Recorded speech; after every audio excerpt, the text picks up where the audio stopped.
So this is not really a surprise. It's been going on for some time now, and we are in the full swing of a shakeout in the media industries that started at the end of the previous decade, where we have a lot of companies from the telecommunications sector or tech companies coming in and buying media companies that have a lot of assets. Netflix has stayed clear of that, tried to develop organically as much as possible. But on the other hand, the so-called legacy media that are now part of conglomerates like Warner Bros. Discovery and Paramount, Sundance, Skydance, they found it very difficult to compete. So they became, ripe for takeovers. And of course, Netflix saw an opportunity here to move on, and it's doing it. It looks like.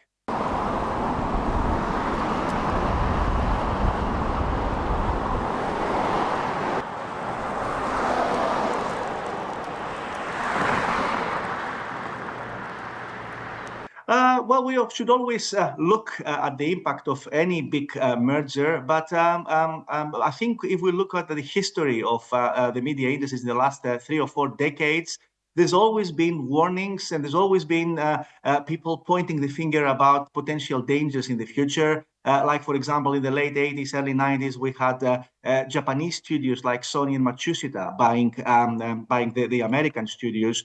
And also later on, we have Disney buying the 21st Century Fox. And there was a lot of discussion about this.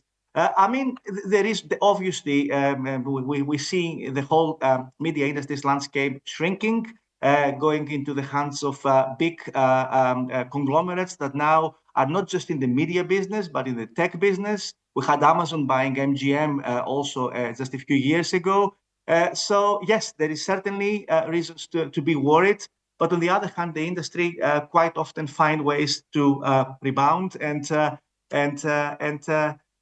basically weather that storm.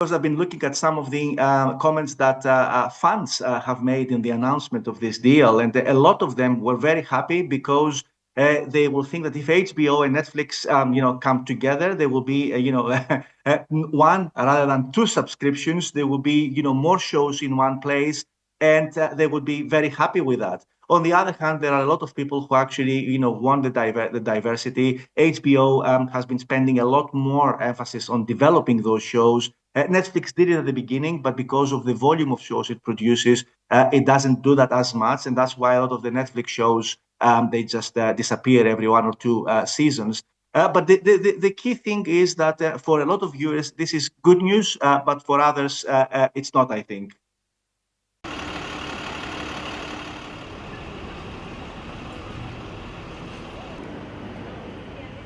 I think we're reaching a stage now where the kind of what used to be the big 6 now have become or are becoming big 4. But what is interesting, I think, is we see now the beginning of what is going to be a mergers and acquisitions phase where we will see more of Apple and Meta and Alphabet and also AI companies. I've read recently that AI companies are really interested in the companies that control the television shows and films because they can use these programs and these films to train the large language models.